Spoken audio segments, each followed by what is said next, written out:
مسئلہ یہ ہے کہ ایک آپ کے پاس ایک کامن ڈینومینیٹر یا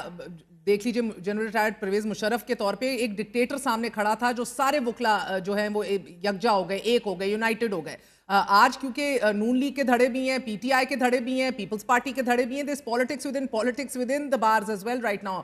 unfortunately. سو میں اگر آپ اجازت دیں I'll get to that as well. ریاست علی آزاد صاحب بتائیے گا کہ حوالہ بار بار 1994 کا بھی دیا جاتا ہے جب بی بی کی حکومت میں جسٹس سعود جان کو رول آؤٹ کر کے ان سے جونیئر جسٹس جو تھے اجمل میاں اور پھر جسٹس قدیر چودھری ان کو چیف جسٹس بنانے کا کہا گیا تو دونوں نے انکار کر دیا تھا اور پھر چوتھے نمبر والے جسٹس سجاد علی شاہ کو چیف جسٹس بنا دیا گیا تھا. اس بار بھی کہیں نہ کہیں رات گئے یہ قیاس ہو رہی تھی کہ اتنی زیادہ ان کی ہم آہنگی ہے، ایک چیمبر میں کام کر چکے ہیں، 40 سالہ ایک ساتھ زندگی گزاری ہوئی ہے، تو یہ شاید ریجیکٹ کر دیں جسٹس یحییٰ افریدی صاحب. بسم اللہ الرحمن الرحیم. مہر بات یہ ہے کہ جیسے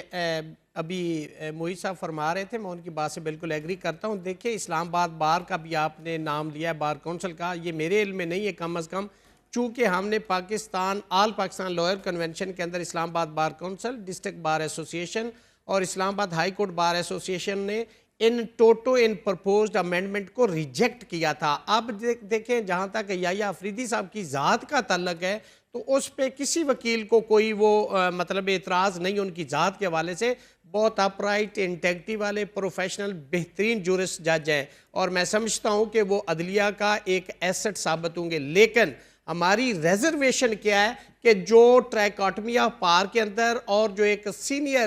موسٹ سینئر جج آف سپریم کورٹ کا جو پرنسپل لے ڈاؤن کیا گیا جس کے اوپر 17 ججمنٹس ہیں، اس کے اندر موسٹ سینئر پرسن جو جج ہے اس کو ہی چیف جسٹس ہونا چاہیے. اس سے ہوگا کیا، اس میں قباحت کیا ہے کہ جو انڈیپینڈنس آف جوڈیشری ہے اور میں سمجھتا ہوں کہ جو آزادی عدلیہ ہے اس کو یوزرب کیا جا رہا ہے بائی ویرچو آف دس امینڈمنٹ، جس کی وجہ سے ہمارے تفوضات ہیں اور ہم یہ کہتے ہیں کہ جی یحییٰ افریدی صاحب کو شاید یہ ایکسیپٹ نہیں کرنا چاہیے. اور جو موسٹ سینئر ہے، جو ڈیزرونگ ہے، جس نے اس کیریئر کا آغاز کیا اور آج اس پیک پہ پہنچے، اور میں سمجھتا ہوں ان کا گناہ صرف ایک ہے جو 12 جولائی کی ججمنٹ ہے. ادروائز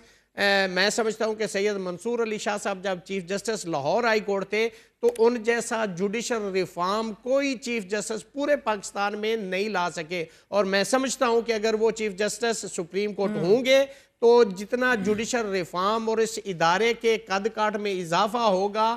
اس کی کوئی مثال آپ کو عدلیہ کی تاریخ میں نہیں ملے گی. اس لیے ہم یہ ڈیمانڈ کرتے ہیں کہ سید منصور علی شاہ صاحب کو ہی must be the chief justice of Pakistan, supreme court of Pakistan. سوال یہ بھی نہیں ہے، میں سمجھتا ہوں کہ جو آرٹیکل 175 اور سب آرٹیکل 3 ہے جس کے اندر یہ ہولڈ کیا گیا کہ جی عدلیہ کو انتظامیہ سے الگ کیا جائے گا، اور اس میں لکھا گیا تھا کہ 14 سال کے اندر پروگریسیولی آپ نے اس کو الگ کرنا. آج اتنا عرصہ گزرنے کے بعد آج پھر وہ علت آپ نے دوبارہ سے اس نظام کے اندر ڈال دیا. اور اس سے بڑی قباحت کیا ہے کہ وہ پارلیمنٹیرین چیف جسٹس کو ایویلیویٹ کریں گے جن میں سے اکثریت جو ہے، جنہوں نے سزائیں کاٹی ہیں، جو کنوکٹ ہوئے، جن پہ کیسز بنے، وہ چیف جسٹس کی ایویلیویشن کریں گے. جنہوں نے نہ لا کیا ہوا ہے، نہ انہیں اے بی سی آتی آئین کی، وہ کیسے اس کو ڈیٹرمن کریں گے، یا کیا پیمانہ ہوگا یا سٹینڈرڈ ہوگا، کیسے آپ کریں گے. تو اس کا مطلب تو یہ ہوا